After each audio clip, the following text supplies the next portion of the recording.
Subscribe now and press the bell icon. Never miss an update. नमस्कार, Garg classes में आपका स्वागत है। कक्षा 10 गणित NCERT अध्याय 2 बहुपद प्रश्नावली 2.2। आज हम पढ़ेंगे शून्यकों तथा गुणांकों के मध्य संबंध की सत्यता की जांच और शून्य ज्ञात करना भी सीखेंगे। अध्याय का नाम है बहुपद। तो बहुपद क्या होता है? बीजीय व्यंजक में जिसके एक से अधिक पद हो, जिसके पद एक से अधिक हो, दो से अधिक हो, जैसे ये 7x² प्लस 8x प्लस 5, तो ये आ गया बहुपद में, ठीक है। और ये अगर हमने लिख दिया 7x तो ये आ गया एक पद, ये हो गया एक पद। ये त्रिपदी है तो बहुपदी में आ गया, 1 2 3 पद आ गए, ये एक पद हो गया। अगर आपने ऐसे लिख दिया तो ये 2 पद हो गए, ठीक है। और इसमें एक रहता है घात से संबंधित, तो जिसमें घात 2 लगी पड़ी है वो होगा द्विघाती, द्विघाती बहुपद या द्विघाती समीकरण कह दो। और जिसमें घात 3 लगी होती है वो त्रिघाती समीकरण होता है, और जिसमें घात 1 होती है वो रैखिक समीकरण होता है, ठीक है। देखो प्रश्न है option number 1, x² minus 2x minus 8, इसके हमें क्या करना है? शून्य ज्ञात करना है। और शून्य सबसे पहले हम शून्य ज्ञात करेंगे। तो शून्य कैसे ज्ञात करेंगे? इस बहुपद के शून्य ज्ञात करने के लिए हमें इसके अभाज्य गुणनखंड करने पड़ेंगे। क्या करने पड़ेंगे? अभाज्य गुणनखंड। इसको आप इस बहुपद में, इस समीकरण में लें, ax² plus bx plus c बराबर 0, यानी इस तरह समझें, ये व्यापक बहुपद है। अब x² x के साथ पढ़ा संख्या, ये c अलग पढ़ा है, ठीक है। a b और c इस तरह से देखो। अगर आप चाहें तो यहाँ a b और c का मान भी रख दो। a का मान कितना है? x² का गुणक होता है a, तो x² का गुणक a है, तो 1। b का मान कितना है? b का मान x का गुणक, जो साइन है साथ में वो ले लें, जैसे माइनस या प्लस, -2 c -8। c होता है अचर पद, ये संख्या चेंज हो सकती है, ये अचर पद रहता है, इसके साथ कोई अंग्रेजी अंक नहीं रहता है, इसे अचर पद बोलेंगे। a b और c का मान निकाल लिया। अब देखो इसके आप निकालेंगे गुणनखंड। गुणनखंड सबसे पहले निकालें। तो गुणनखंड निकालते हैं, कैसे निकालते हैं? इस तरह का कोई गुणनखंड होता है इस व्यापक समीकरण के रूप में। तो आप क्या करेंगे? पहली संख्या और तीसरी संख्या को गुणा करेंगे। पहली संख्या इंटू तीसरी संख्या, ठीक है। पहली संख्या और तीसरी संख्या का गुणा कितना हुआ? ये 1 है, ठीक है, ये 1 है, ये -8 है, तो गुणा हो गया -8। और मध्य में क्या है? -2। b कितना है? -2। जोड़ या बाकी करने पर, प्लस या माइनस करने पर क्या आना चाहिए? -2। प्लस या माइनस करने पर ये मध्य वाली संख्या आनी चाहिए -2। गुणा करेंगे पहली संख्या और तीसरी संख्या का, तो कितना है? -8। तो आप इस जो मध्य में संख्या है इसके ऐसे टुकड़े करें कि जोड़ बाकी करने पर -2 आए, गुणा करने पर -8 आए। अब देखो जैसे 8 है तो 8 गुणा करने पर कब आता है? 4 गुणा 2 करते हैं तब आता है। ये पूछ रहा है -8, तो एक साइड हमें माइनस लगाना पड़ेगा, तो -8 हो जाएगा, ठीक है। अब ये कह रहा है जोड़ बाकी करने पर -2। अब ये -4 है, ये प्लस का 2 है, तो इसमें जब आप जोड़ बाकी करेंगे, -4 प्लस 2 करेंगे तो क्या आ जाएगा? -2। आपको क्या चाहिए था? -2। देखो -4 और 2 को जब आप जोड़ेंगे तो माइनस का 2 आएगा, इनको जब आप गुणा करेंगे तो -8 आएगा, ठीक है। तो संख्या क्या आ गई? -4 और +2। देखें पहला x² माइनस वो 4 है, तो -4 साथ में x रखो, +2 है, +2x, माइनस का 4x प्लस का 2x, लास्ट में रख दो -8, क्योंकि मध्य में जो पद है इसके आपको 2 टुकड़े करने हैं। अब देखिए इसमें आप दो जो पद है इसमें से आपको कॉमन लेना है, सारव जो दोनों में होना चाहिए। ठीक है, तो ये एक्स स्क्वायर है, ये 4x है, तो x कॉमन है। कॉमन क्या आया?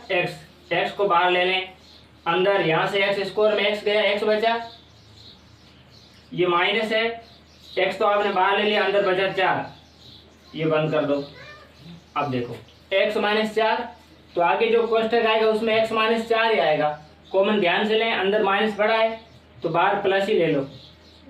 यहाँ 2x है, यहाँ माइनस 8 है, 2 का भाग 8 में भी जा रहा है और 2 में जा रहा है, 2 को कॉमन ले लो, अंदर बच्चा x, 8 में 2 का भाग 4 बार। देखो x माइनस 4, x माइनस 4, जब भी आप गुणनखंड कर रहे हैं तो ये बराबर होने चाहिए, सेम होनी चाहिए। ठीक है, अगर ये सेम नहीं है तो आपने गुणनखंड करते वक्त गलतियां की है। अब देखो ये x प्लस 2, x प्लस 2, एक तो आ गया x प्लस 2, दूसरा आ गया x माइनस 4।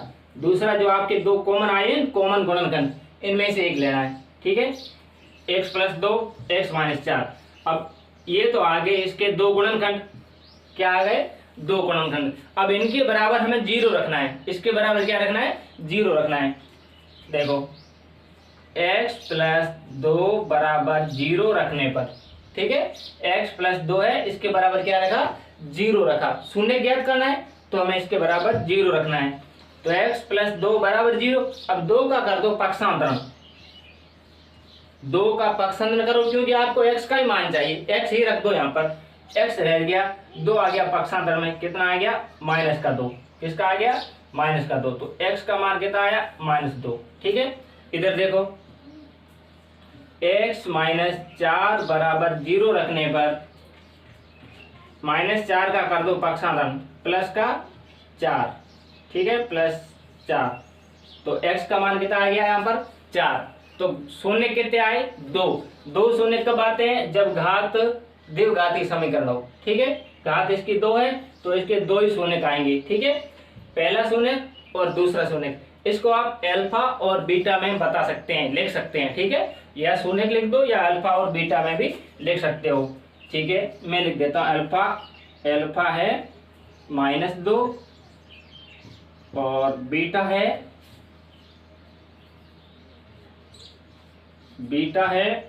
4।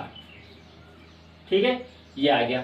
अब आप क्या करेंगे? शून्य तो आपने निकाल लिए, प्रश्न कह रहा है शून्य ज्ञात कीजिए और शून्य को तथा गुणांकों के मध्य संबंध की सत्यता की जांच कीजिए। तो देखो इनके संबंध की सत्यता की जांच क्या होती है, तो उसके लिए हम करते हैं गुणांकों का योग।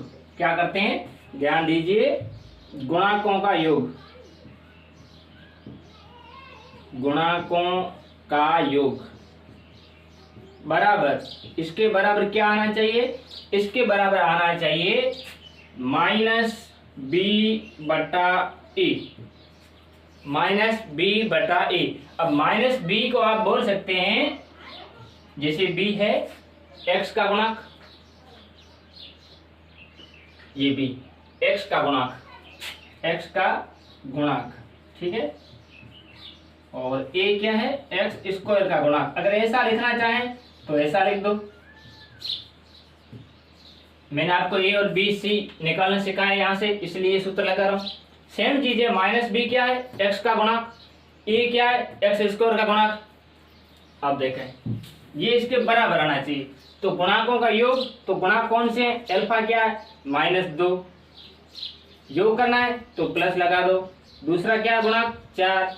अब क्या है? बराबर माइनस का, ये माइनस सूत्र का है, b कितना है? -2।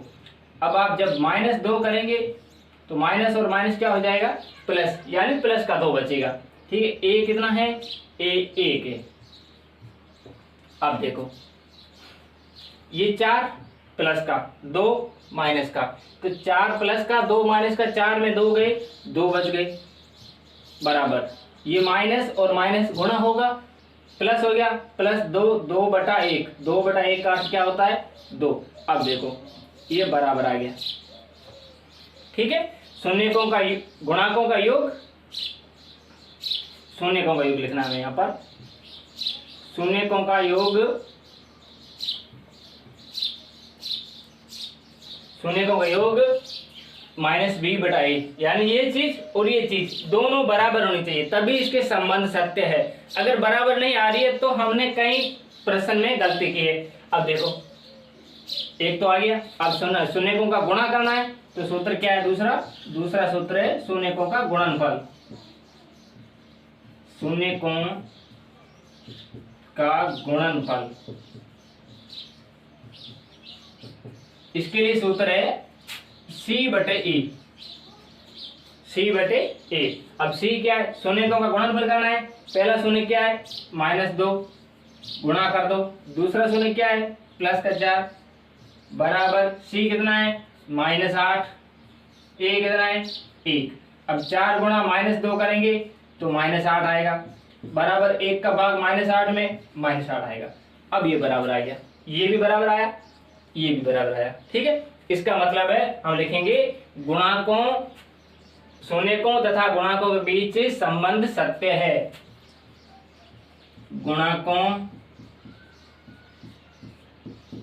तथा शून्यकों के मध्य, शून्यकों के बीच संबंध सत्य है।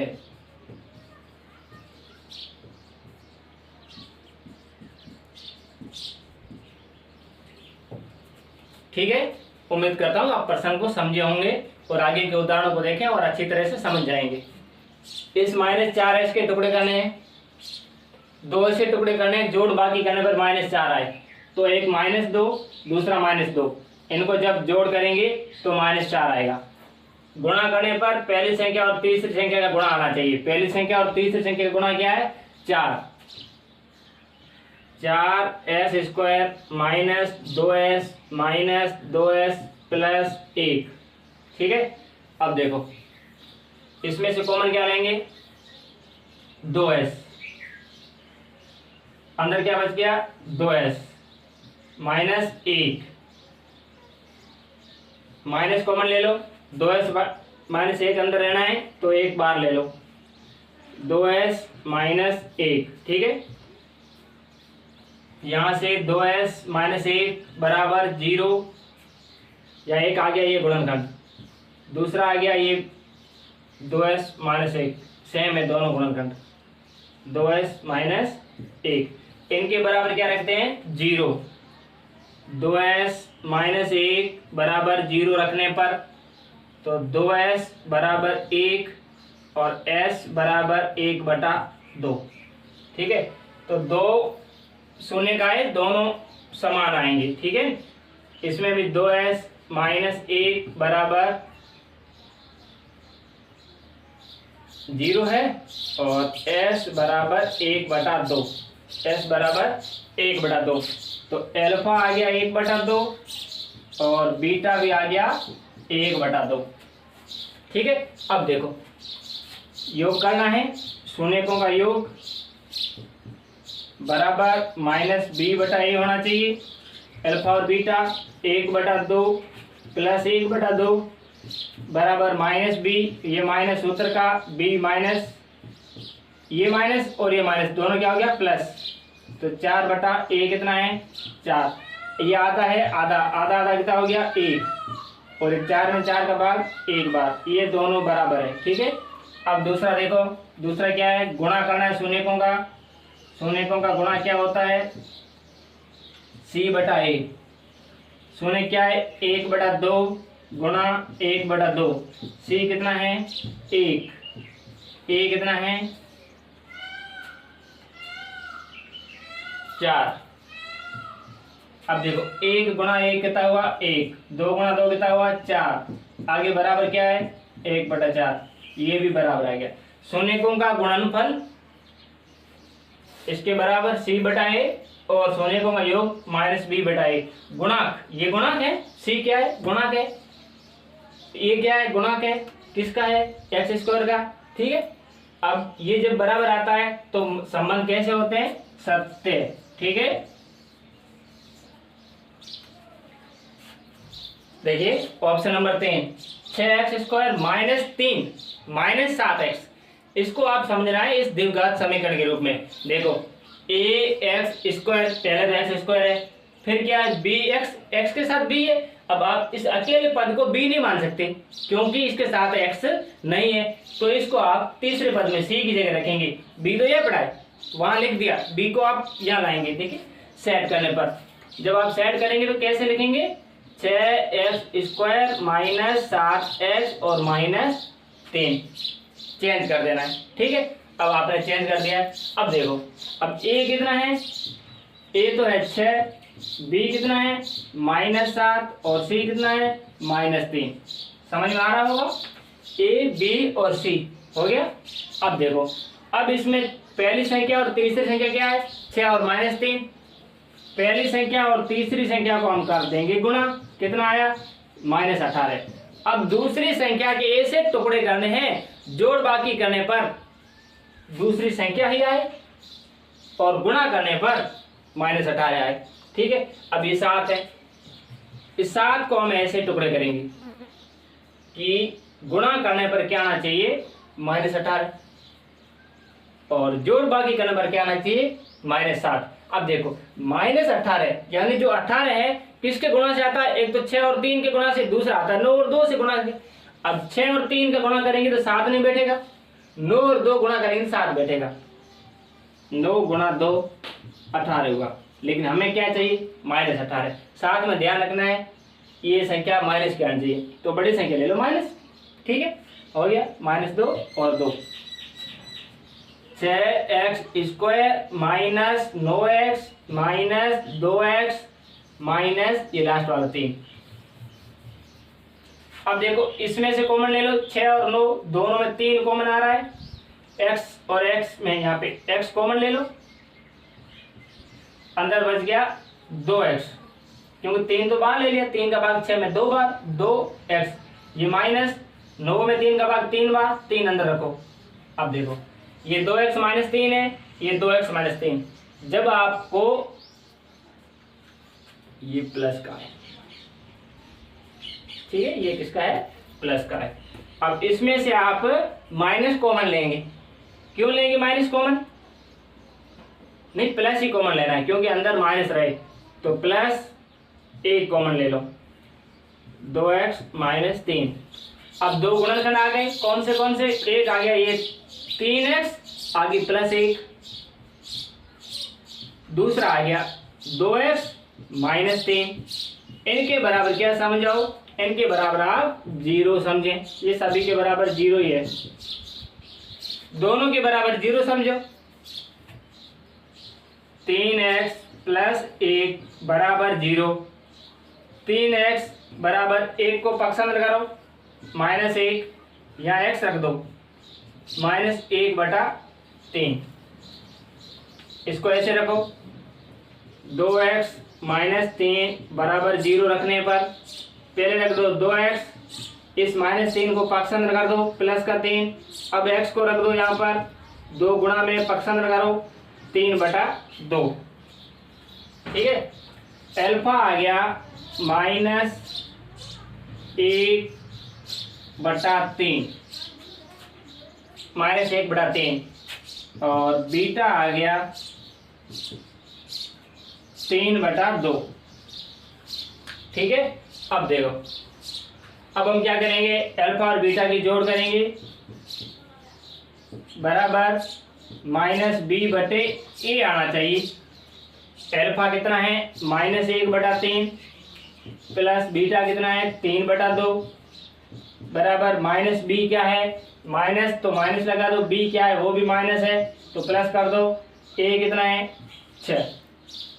ठीक है, 7/6, तो ये भी कितना आना चाहिए 7/6। तो देखो इसको आप हल कर दो, 3 और 2 की लसब कितनी आई 6, 3 में 6 का भाग 2 बार।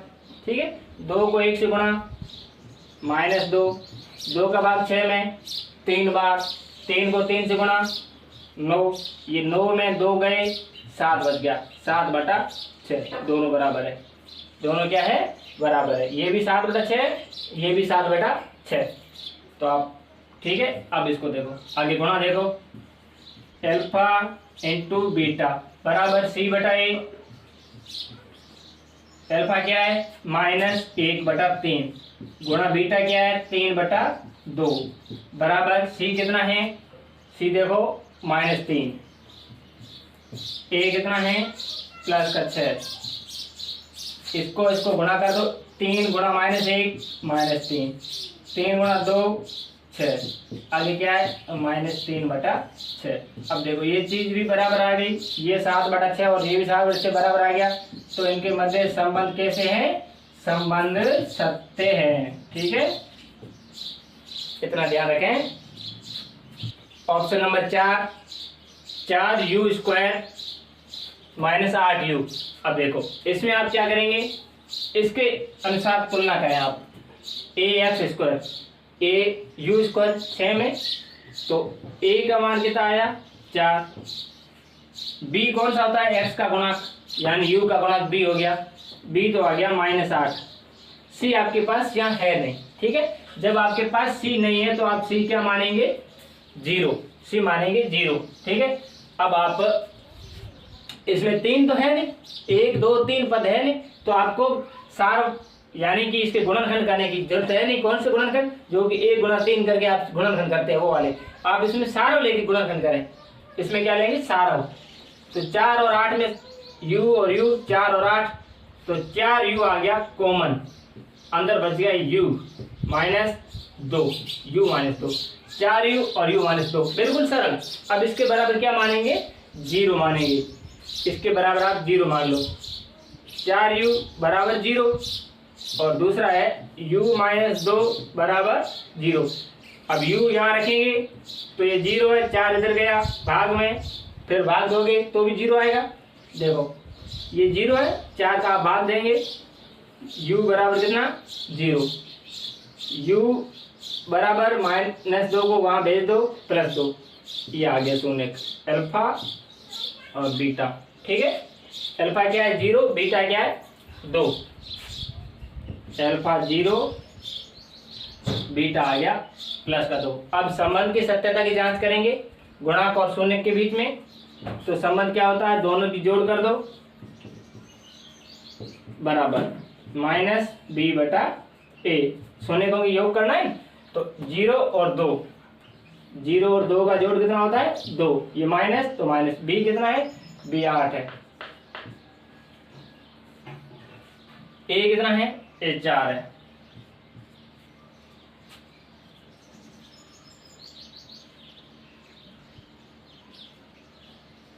यहाँ पे ध्यान दें, b है जो आपके, ये माइनस है, आपको साइन साथ में लेना है, -8 है, b है -8, तो b की जगह आप रखेंगे -8, ये माइनस और ये माइनस, दोनों क्या हो गया प्लस। ठीक है, 0 + 2 कितना हो गया 2, 4 का भाग 8 में 2 बार। ठीक है, अब देखो दूसरा गुणा कर दो, अल्फा × बीटा बराबर c/a, अल्फा कितना है 0, बीटा कितना है 2, दोनों का गुणा क्या हो जाएगा 0, c कितना है 0, a कितना है 4, 0 × 2 कितना हुआ 0, 0 में 4 का भाग 0, तो संबंध क्या है, सत्य है। Option number 5, r² -15। ठीक है, इसको आप इसके आधार पर देखें। सबसे पहले तो आप इस द्विघात समीकरण के रूप में ही इसे देखें, तो r² ठीक है, लेकिन x नहीं है यहाँ पर, यानी b निर्धारित है, b है ही नहीं, c पड़ा है। तो आप देखो कैसे लिखेंगे, a बराबर 1, b बराबर 0, c बराबर -15।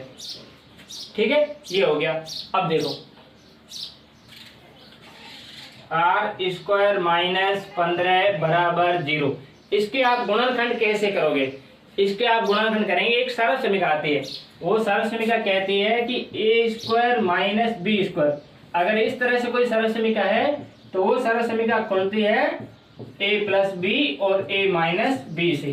ठीक है, तो आप इसको इस रूप में देखो कैसे देखोगे, r² r का स्क्वायर पड़ा है, तो आप r का कर दो वर्गमूल, क्या कर दो वर्गमूल, तो क्या r² का वर्गमूल क्या आएगा, r आएगा। ठीक है, अब लगा दो इसके ऊपर स्क्वायर माइनस, अब ये 15 है, जैसे वर्ग में है तो इसका वर्गमूल करोगे तो आएगा √15। क्या आएगा √15। अब जब आप इसके ऊपर इसको रखोगे तो रहेगा 15 ही। अब देखो ये और ये ऊपर वाली संख्या सेम है, ये आर स्क्वायर है तो आर स्क्वायर, ये अंडरूट 15 का स्क्वायर है, इसका मतलब 15। अब अंडरूट 15 को आप अंडरूट 15 से गुणा करेंगे तो कितना आएगा 15। सेम चीज है, सिर्फ इसमें रखा है। इसमें रखने से क्या प्राप्त होता है हमें, a plus B A minus B. A plus B यानी ए आर है, बी कितना है अंडरूट 15। तो एक बार जोड़ दो एक बार घटा दो, आर प्लस अंडरूट 15 एक, दूसरा आर माइनस अंडरूट 15। ठीक है, अब ये हो गया, ये इसके दो गुणनखंड आ गए। इन दोनों के बराबर क्या मान लो 0। आर प्लस अंडरूट 15 बराबर 0 मान लिया और आर माइनस अंडरूट 15 बराबर 0।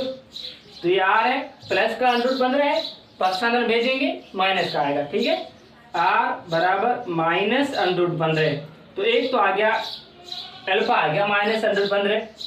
अब आर माइनस आर बराबर ये माइनस का है, किसमें जाएगा प्लस में, ये आ गया दूसरा। ठीक है, अल्फा और बीटा, देखो अल्फा कितना आया माइनस, यही भी लिख दो पहले, ये आ गया अल्फा और ये आ गया बीटा। ठीक है, अब देखो अब क्या करेंगे, शून्यकों का योग, गुणाकों का संबंध। शून्यकों का योग अल्फा प्लस बीटा बराबर माइनस बी बटा ए होना चाहिए। ठीक है, अल्फा और बीटा को जोड़ दो, अल्फा क्या माइनस का अंडरूट 15, बीटा क्या प्लस का under root 15, minus under root 15 plus under root 15 बराबर माइनस है तो माइनस, बी कितना है बी 0 है बटा ए कितना है ए 1 है। अब ये माइनस का अंडरूट 15 प्लस का अंडरूट 15, एक माइनस की संख्या है दूसरी प्लस की है तो दोनों आपस में कट जाएगी, यहाँ से कुछ नहीं बचेगा 0 बचेगा और आगे 0 में 1 का भाग 0। ये तो गुणा में जोड़ में दिया आ गया। अब गुणा में देखो, गुणा में क्या होता है अल्फा इंटू बीटा का गुणा क्या होता है सी बटा ए। अब गुणा कर दो, अल्फा क्या है माइनस अंडरूट 15 गुणा बीटा क्या है प्लस अंडरूट 15 बराबर सी कितना है सी माइनस 15। ठीक है, सी है माइनस 15, ए कितना है ए है 1। अब देखो जब आप गुणा करोगे एक साइड माइनस है एक साइड प्लस है तो उत्तर आएगा माइनस का, किसका आएगा माइनस का। और अंडरूट संख्या सेम है, अंडरूट कट जाएगा संख्या ही रहेगी।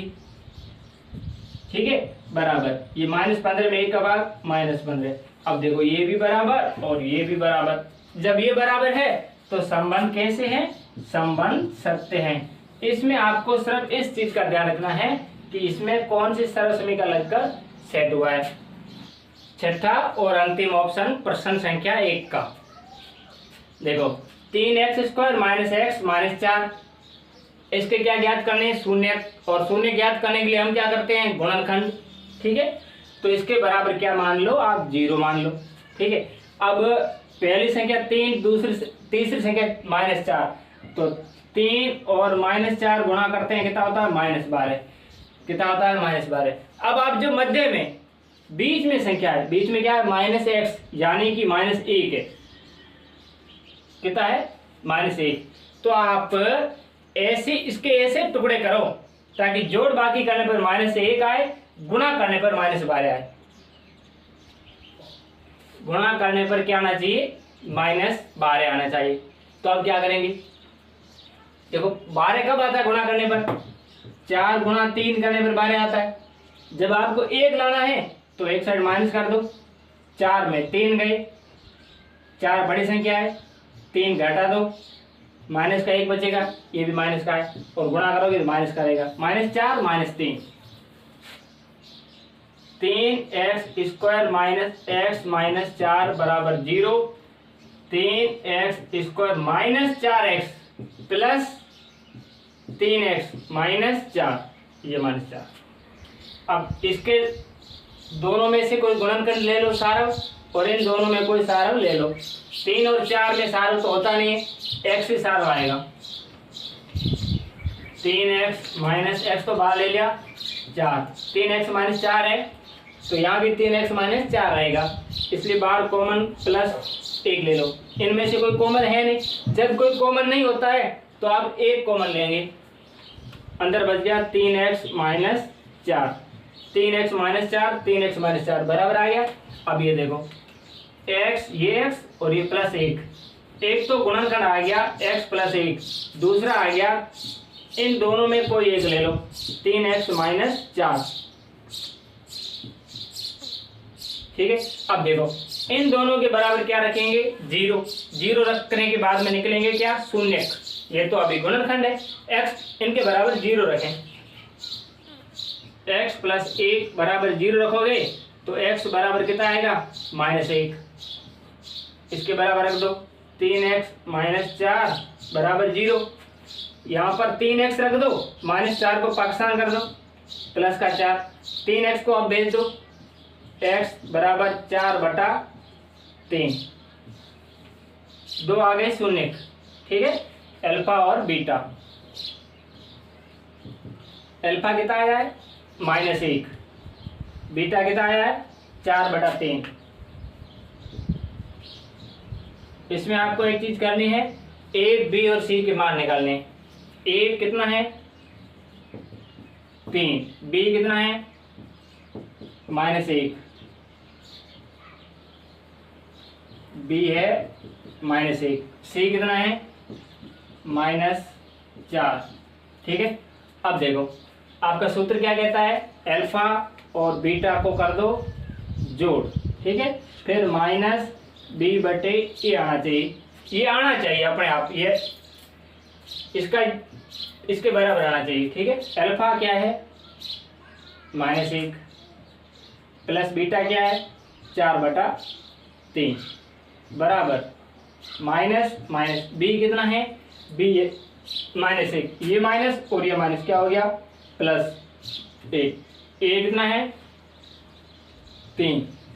अब देखो इसको क्या करना है, प्लस सब ले लो, एलसीएम ले लो, ये 3 है, इसका एक घर बना दो, 3 और 1 की एलसीएम कितनी आई 3, 1 का भाग 3 में 3 बार, 3 गुणा -1 -3 +4 बराबर ये रख दो। अब देखो 4 प्लस का 3 माइनस का, 4 में 3 गए, 1/3 बचेगा, कितना बचेगा 1/3, और आगे 1/3 बचा हुआ है, ठीक है। अब इसका गुणा देखो, अल्फा इंटू बीटा, ठीक है, गुणा है बराबर c/a, अल्फा कितना है पहला शून्य -1, यानी दोनों शून्यकों का गुणनफल, -1 गुणा b कितना है 4/3 बराबर c कितना है -4, a कितना है 3, 4 गुणा -1 -4 बटा कितना है 3, ये -4 बटा कितना है 3, ये भी बराबर आ गया, ठीक है। अब इनके मध्य संबंध क्या है, संबंध सत्य है, संबंध सत्य, ठीक है। उम्मीद करता हूँ कि आप अच्छे से समझे होंगे। धन्यवाद।